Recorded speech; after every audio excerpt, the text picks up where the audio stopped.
ಇಸ್ರೋ ಕನಸು. ಕಳೆದ 16 ಉಪಗ್ರಹ. PSLV C62 ಮಿಷನ್ ವಿಫಲ. ಇಸ್ರೋ ದುಡ್ಡು ಕೊಡುತ್ತಾ? ವಿಜಯ ಕರ್ನಾಟಕ ವೆಬ್ ವೀಕ್ಷಕರಿಗೆ ನಮಸ್ಕಾರ. ನಾನು ಶಿವಮೂರ್ತಿ ಸೊರಬ. ಭಾರತದ ಹೆಮ್ಮೆಯ ಬಾಹ್ಯಾಕಾಶ ಸಂಸ್ಥೆ ಇಸ್ರೋಗೆ 2026ರ ಆರಂಭದಲ್ಲಿ ಚೇತರಿಸಿಕೊಳ್ಳಲಾಗದ ದೊಡ್ಡ ಹೊಡೆತ ಬಿದ್ದಿದೆ.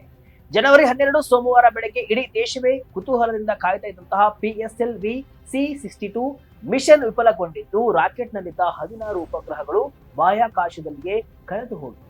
ಶ್ರೀಹರಿಕೋಟದ ಸತೀಶ್ ಧವನ್ ಬಾಹ್ಯಾಕಾಶ ಕೇಂದ್ರದಿಂದ 260 ಟನ್ ತೂಕದ PSLV-TL ರಾಕೆಟ್ ಗರ್ಜಿಸುತ್ತಾ ಆಕಾಶಕ್ಕೆ ಚಿಮ್ಮಿತು. ಆದರೆ ರಾಕೆಟ್ ಲಾಂಚ್ ಆಗಿ ಕೇವಲ 8 ನಿಮಿಷ ಅಷ್ಟೇ ಮಿಷನ್ ಕಂಟ್ರೋಲ್ ರೂಮ್ ನಲ್ಲಿ ಸ್ಮಶಾನ ಮೌನ ಆವರಿಸಿತ್ತು. ರಾಕೆಟ್ನ 3ನೇ ಹಂತದಲ್ಲಿ ಉಂಟಾಗುವ ತಾಂತ್ರಿಕ ದೋಷದಿಂದ ಸುಮಾರು 16 ಉಪಗ್ರಹಗಳು ಕಕ್ಷೆ ಸೇರುವ ಮೊದಲೇ ಆಕಾಶದಲ್ಲಿ ಕಳೆದು ಹೋಗಿವೆ. ಇದು ಇಸ್ರೋದ ಅತ್ಯಂತ ವಿಶ್ವಾಸಾರ್ಹ ವರ್ಕರ್ ಎನಿಸಿಕೊಂಡಿದ್ದ PSLV ಸರಣಿಯ ಸತತ 2ನೇ ಸೋಲಾಗಿದೆ. ಈಗ ಕಳೆದು ಹೋದ ಉಪಗ್ರಹಗಳ ಕಥೆ ಏನು? ಸ್ಯಾಟಲೈಟ್ ಮಾಲೀಕ ಕಂಪನಿಗಳಿಗೆ ಇಸ್ರೋ ದುಡ್ಡನ್ನ ಕೊಡುತ್ತಾ ಎಂಬ ಪ್ರಶ್ನೆ ಸಾಮಾನ್ಯವಾಗಿ ಕೇಳಿ ಬರ್ತಾ ಇದೆ. ಅದಲ್ಲದೆ ಈ ಮಿಷನ್ ಫೇಲ್ ಆಗಿದ್ದು ಹೇಗೆ? ಮಿಷನ್ಗೆ ಇನ್ಸೂರೆನ್ಸ್ ಏನಾದ್ರೂ ಇರುತ್ತಾ? ಈ ಅಂಶಗಳ ಬಗ್ಗೆ ಈ ವಿಡಿಯೋದಲ್ಲಿ ಕಂಪ್ಲೀಟ್ ಆಗಿ ನೋಡ್ತಾ ಹೋಗೋಣ. ಲಾಂಚ್ ಆದ 8 ನಿಮಿಷದಲ್ಲಿ ಆವರಿಸಿದ ಮೌನ. 3ನೇ ಹಂತದಲ್ಲಿ ರಾಕೆಟ್ನ ಪಥ ಬದಲು. ಹೌದು, ಜನವರಿ 12 ಸೋಮವಾರ ಬೆಳಗ್ಗೆ 10:17ಕ್ಕೆ PSLV C62 ರಾಕೆಟ್ ಅದ್ಭುತವಾಗಿ ಲಾಂಚ್ ಆಗಿತ್ತು. ಮೊದಲ 2 ಹಂತಗಳು ಅತ್ಯಂತ ಸಕ್ಸಸ್ಫುಲ್ ಆಗಿ ಕಂಪ್ಲೀಟ್ ಆಗಿತ್ತು. ದೇಶಾದ್ಯಂತ ಜನರು ಟಿವಿಯ ಮುಂದೆ ಕುಳಿತು ಈ ದೃಶ್ಯವನ್ನ ಕಣ್ತುಂಬಿಕೊಳ್ತಾ ಇದ್ರು. ಆದ್ರೆ 3ನೇ ಹಂತದ ಇಗ್ನಿಷನ್ ಅಂದ್ರೆ ದಹನ ಪ್ರಕ್ರಿಯೆ ಆರಂಭವಾಗ್ತಾ ಇದ್ದಂತೆ ಮಿಷನ್ ಕಂಟ್ರೋಲ್ಗೆ ಸಿಗ್ತಾ ಇದ್ದಂತಹ ಟೆಲಿಮೆಟ್ರಿ ಅಪ್ಡೇಟ್ಗಳು ಇದ್ದಕ್ಕಿದ್ದಂತೆ ಬಂದ್ ಆದ್ವು. ರಾಕೆಟ್ ಎಲ್ಲೋಯ್ತು ಎಂಬುದೇ ಯಾರಿಗೂ ಗೊತ್ತಾಗ್ಲಿಲ್ಲ. ಲಾಂಚ್ ಬೆನ್ನಲ್ಲೇ ಪ್ರತಿಕ್ರಿಯಿಸಿದ ಇಸ್ರೋ ಅಧ್ಯಕ್ಷ ವಿ ನಾರಾಯಣನ್ ಅವರು ಈ ಬಗ್ಗೆ ಅಧಿಕೃತ ಮಾಹಿತಿಯನ್ನ ನೀಡಿ, 3ನೇ ಹಂತದ ಅಂತ್ಯದವರೆಗೆ ವಾಹನದ ಕಾರ್ಯಕ್ಷಮತೆ ಸಾಧಾರಣವಾಗಿತ್ತು. ಆದ್ರೆ ನಂತರ ರೋಲ್ ರೇಟ್ಗಳಲ್ಲಿ ಅಡಚಣೆ ಉಂಟಾಗಿದ್ದು, ರಾಕೆಟ್ ತನ್ನ ಪಥವನ್ನ ಬದಲಿಸಿ ಬೇರೆ ಕಡೆ ಹೋಗಿದೆ ಅಂತ ಬೇಸರದಿಂದ ಹೇಳಿದ್ದಾರೆ. ಸದ್ಯದ ಮಾಹಿತಿಯ ಪ್ರಕಾರ ಚೇಂಬರ್ ಪ್ರೆಷರ್ ಅಂದ್ರೆ ಒತ್ತಡದಲ್ಲಿ ಉಂಟಾದ ಕುಸಿತದಿಂದಾಗಿ ರಾಕೆಟ್ ತನ್ನ ಗುರಿ ತಲುಪಲು ಸಾಧ್ಯವಾಗಲಿಲ್ಲ ಅಂತ ಹೇಳಲಾಗ್ತಿದೆ. ಏನಿದು PSLV C62 ಮಿಷನ್? DRDOದ ಸೂಪರ್ ಐ ಕತೆ ಏನಾಯಿತು? ಇಸ್ರೋದ PSLV C62 ಮಿಷನ್ ವೈಫಲ್ಯದೊಂದಿಗೆ ಭಾರತದ ಹಲವು ಕನಸು ನುಚ್ಚು ನೂರಾಗಿದೆ. ಯಾಕಂದ್ರೆ ಈ ಮಿಷನ್ ಕೇವಲ ಒಂದು ರಾಕೆಟ್ ಲಾಂಚ್ ಅಥವಾ ಉಪಗ್ರಹವನ್ನ ಕಕ್ಷೆಗೆ ಸೇರಿಸುವ ಉಡಾವಣೆ ಆಗಿರಲಿಲ್ಲ. ಇದು ಭಾರತದ ಭದ್ರತೆಯ ದೃಷ್ಟಿಯಿಂದ ಅತ್ಯಂತ ಪ್ರಮುಖವಾಗಿತ್ತು. ಇದರಲ್ಲಿ ಬರೋಬ್ಬರಿ 16 ಉಪಗ್ರಹಗಳು ಇದ್ವು. ಪ್ರಮುಖವಾಗಿ ಅನ್ವೇಷ ಎಂಬ ಸ್ಯಾಟಲೈಟ್ ಗಮನವನ್ನ ಸೆಳೆದಿತ್ತು. ಇದು DRDO ಸಿದ್ಧಪಡಿಸಿದ 400 kg ತೂಕದ ಹೈಪರ್ ಸ್ಪೆಕ್ಟ್ರಲ್ ಇಮೇಜಿಂಗ್ ಉಪಗ್ರಹ. ಇದು ಗಡಿಭಾಗದಲ್ಲಿ ನಿಗಾ, ಕಡಲ ತೀರದ ಕಣ್ಗಾವಲು ಮತ್ತು ಶತ್ರುಗಳ ಮಿಲಿಟರಿ ರಹಸ್ಯಗಳನ್ನ 500 ಕಿಲೋಮೀಟರ್ ಎತ್ತರದಿಂದಲೇ ಪತ್ತೆ ಹಚ್ಚುವ ಸಾಮರ್ಥ್ಯವನ್ನ ಹೊಂದಿತ್ತು. ಇದರ ಜೊತೆ ಆಯಿಲ್ ಸ್ಯಾಟ್ ಎಂಬ ಉಪಗ್ರಹ ಕೂಡ ಜನರನ್ನ ಆಕರ್ಷಣೆ ಮಾಡಿತ್ತು. ಯಾಕಂದ್ರೆ ಬಾಹ್ಯಾಕಾಶದಲ್ಲಿ ಉಪಗ್ರಹಗಳಿಗೆ ಇಂಧನ ತುಂಬಿಸುವ ಭಾರತದ ಮೊದಲ ಪ್ರಯತ್ನ ಇದಾಗಿತ್ತು.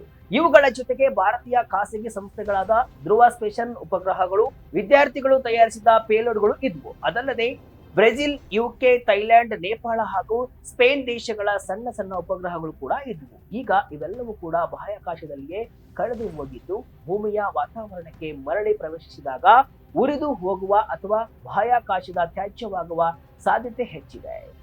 ಯಾಕೆ ಫೇಲ್ ಆಯಿತು ಇಸ್ರೋ ರಾಕೆಟ್? 2025ರ ಪೆಡಂಭೂತ ಮತ್ತೆ ಕಾಡ್ತಾ ಇದೆಯಾ? ಇನ್ನು ಇಸ್ರೋ ವಿಜ್ಞಾನಿಗಳ ಪ್ರಕಾರ ಇದು 2025ರ ಮೇ ತಿಂಗಳಲ್ಲಿ ನಡೆದ PSLV C61 ವೈಫಲ್ಯದ ಪ್ರತಿರೂಪದಂತಿದೆ. ಅದು ಕೂಡ 3ನೇ ಹಂತದ ಚೇಂಬರ್ ಪ್ರೆಷರ್ ಕುಸಿತದಿಂದ EOS-09 ಉಪಗ್ರಹ ನಾಶವಾಗಿತ್ತು. ಈಗ ಮತ್ತೆ ಅದೇ ತಾಂತ್ರಿಕ ಸಮಸ್ಯೆ ಎದುರಾಗಿರುವುದು ಇಸ್ರೋದ ಘನತೆಗೆ ಧಕ್ಕೆ ತಂದಿದೆ. ಮಾಜಿ ಇಸ್ರೋ ವಿಜ್ಞಾನಿ ಮನೀಶ್ ಪುರೋಹಿತ್ ಹೇಳುವಂತೆ, ರಾಕೆಟ್ ವಿಜ್ಞಾನದಲ್ಲಿ ಒಂದು ಸಣ್ಣ ವ್ಯತ್ಯಾಸ ಕೂಡ ದೊಡ್ಡ ದುರಂತಕ್ಕೆ ಕಾರಣವಾಗುತ್ತೆ.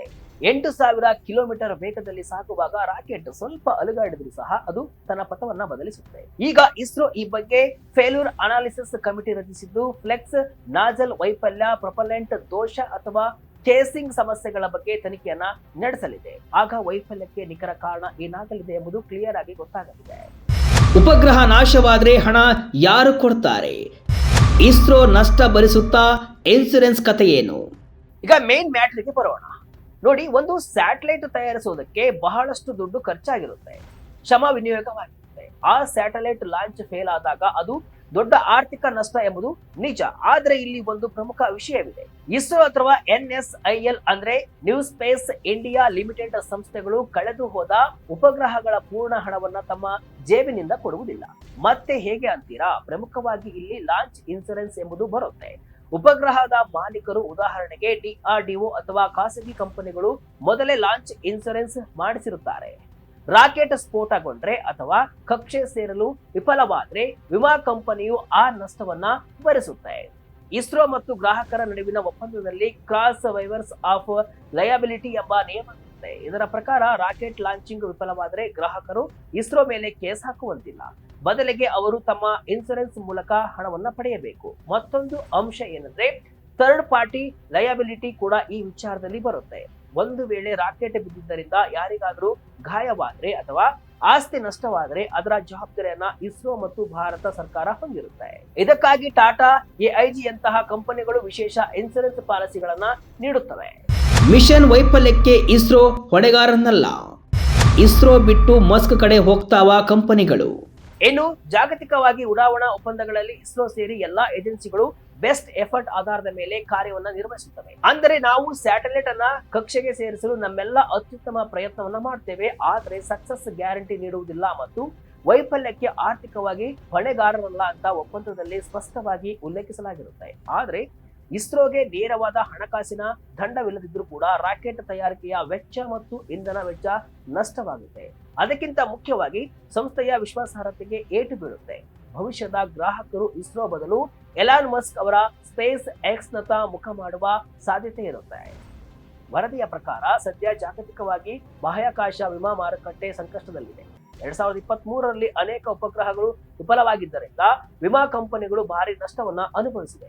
ಎಲಾನ್ ಮಸ್ಕ್ ಅವರ ಸ್ಪೇಸ್ ಎಕ್ಸ್ ಕಂಪನಿಯು ಅಗ್ಗದ ದರದಲ್ಲಿ ಸಣ್ಣ ಉಪಗ್ರಹಗಳನ್ನ ಉಡಾವಣೆ ಮಾಡ್ತಾ ಇದೆ. ಇವುಗಳ ಜೀವಿತಾವಧಿ ಕಡಿಮೆ ಮತ್ತು ತಯಾರಿಕಾ ವೆಚ್ಚವೂ ಕೂಡ ಕಡಿಮೆ. ಹೀಗಾಗಿ ಅನೇಕ ಕಂಪನಿಗಳು ವಿಮೆಯನ್ನೇ ಮಾಡಿಸುತ್ತಿಲ್ಲ.